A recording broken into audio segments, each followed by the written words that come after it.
Okay. Kaya para ma-record ba po kayo share na to. Sige. O dali sa diri Pastor Ivan for the illustration. So dira. So every person, di ba? No, i-wrap up na to. So naay spirit, soul and body. Ang iyang body which is kani physical. Amen. O niya ang iyang soul, ang iyang mind, iyang intellect is ang money iyang emotion or emotional part. Amen? But naa siya'y spirit. Kung dili Kristohanon, kung wala pa ning dawat kang Jesus, ana siya'y spirit, wala. Naa. Kaya tanang tao gyud, ana gyud ay spirit, soul and body. Pero dili gani na Kristohano or kung wala pa kina ning dawat kang Jesus Christ, ang iyang spirit is patay. Amen? Sobra pa sa luya. Patay gyud. Kumbaga makasasala gyud in darkness. Amen? So ang nidumala niya na is ang lawas nun. Mo na patay ang spirito, makasasala. Mo na nga ang lihok po niya kaniadto nga wa pa siya kang Jesus.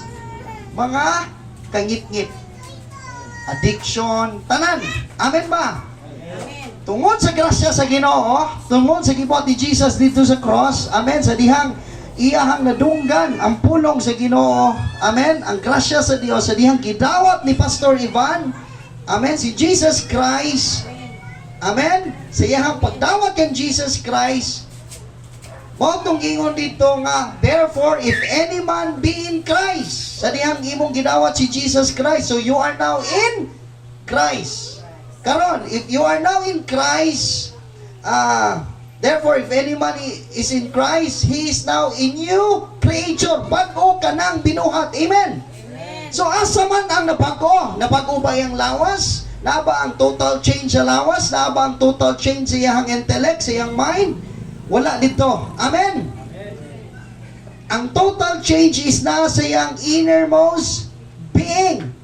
Amen? Is in the Spirit. Ang pinaka sulod sa iyang kasing-kasing. Amen? So, aron lang ka na siya mahibalaan kung kinsa ka nagyud diha sa imuhang kinasuluran is kinahanglan nimo ang pulong sa Ginoo. So wala nahitabo ang total change sa lawas, wala nahitabo ang total change sa huna-huna, sa soul. Kay limitado ang soul, corrupted ang soul. Amen? Makasala pa o makahuna-huna pa og sala og daotan ang soul.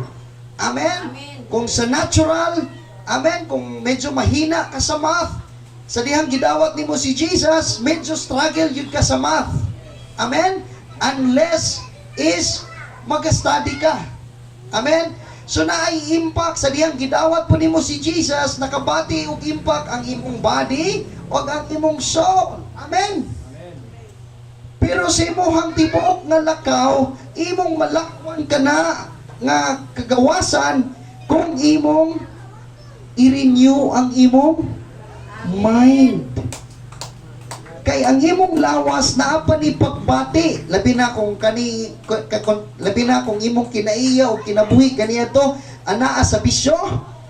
Pagdawat nimo kang Jesus, ang imong lawas pwede gihapon na mo bati niya atong mga karaan nimong kinabuhi.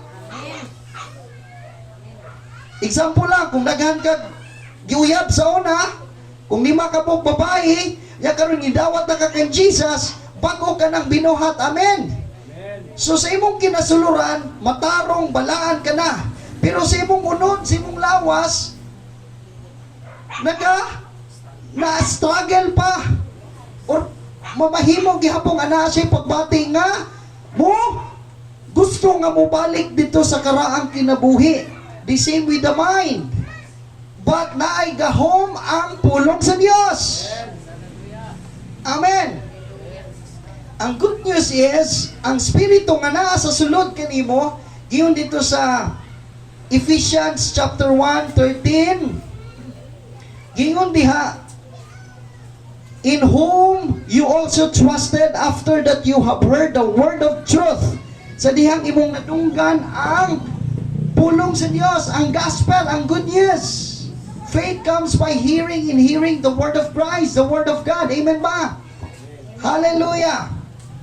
The word of truth, the gospel of your salvation, in whom also after you believe. Amen. Paunsa ka na luwas, sa dihang ning tuo ka kang Jesus, sa dihang ning tuo kita diha sa gospel. Amen. You were sealed with that Holy Spirit of promise. Ang Espiritu karon nga naa nimo diha gisilyuhan ka na sa balaang Espiritu. Kay kanang imong born again spirit balaan, matarong. Amen. Unya, kaning madunot nimo nga lawas ang gi-promise sa Ginoo, gipalit na nini Jesus sa atonement ni Jesus nga gibuhat dito sa cross. Gipaira na. Pero ang total redemption sa imong lawas isa dihang si Jesus mo balik. The same with your corrupted mind. Makahunaw na pabalik negatibo, limitado ang atong mind. Amen. Usay kung naay butang nga makapalagot o makapasuko kanimo, ang imong una-una pwede po nga mo una-una o kasuko o kalagot. Are you with me? Unless imuhang i-renew, unless tanawon sa usa ka tawo diha sa pulong sa Ginoo, kung kinsa na siya diha siyang kinasuluran, gipasaylo, gihigugma, gibalaan, o kung say mga promises pa sa Ginoo diha. Amen ba? Amen. Kunya kana nga spirito nga naa diha kaniya, spirito kana ni Kristo Jesus. Perfect, complete. O dili na kinahanglan i-transform pa ang iyahang spirit, because that spirit is the Spirit of Christ. Pure, holy, righteous, perfect. Pero ang part sa iyahang body o sa soul is dili pa perfect. Ang iyahang soul, iyahang intellect, iyahang emotions, iyahang body is in the process of renewing, is in the process of transformation. Amen ba? Amen. Pero ang part sa iyahang nga complete is in the spirit or in the born again spirit. Amen ba? Amen. Hallelujah. O na ayaw kawan-an o paglaom.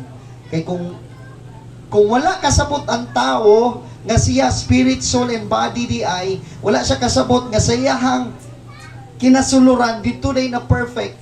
Kung kanunay ang tao mag-focus sa iyahang failure sa lawas, failure sa iyahang kinaiya, mga nahitabo sa pamilya, nahitabo sa iyang higala, kung siya kanunay nagpunting diha sa mga nakita niya, sa iyahang mga nadungog, sa iyahang mga nabati, mo na kung wala kasabot ang Kristohanon, or kung wala kasabot ang tao, labi na ang Kristohanon, nga siya di ay gibago na diha sa iyahang spirit, mo na diha usahay na ay confusion, ug naa diha ang pagduha-duha o discouragement. Why? Kay kanunay lang siya nagtanaw sa physical. Pagtuuban na akong naayon ako, pagtuuban na akong anak na ko sa Ginoo, pagtuuban ako nga maayahay akong kinabuhi nga nanak ko kang Kristo. Nganong inani may nahitabo sa akong igsoon, nganong inani may nahitabo sa akong pamilya, nganong inani may nahitabo sa ako ang kasilinganan. Kay because kung magpunting ka sa imong mga nakita, pero kung magtanaw ka diha sa sulod kanimo, which is makita na diha sa pulong sa Ginoo, diha nimo malakwan ang kadaugan, kagawasan, kabaguhan. Amen. Hallelujah. Amen ba? Amen. Thank you, brother. Napakat na to si Jesus. So, kamo na po.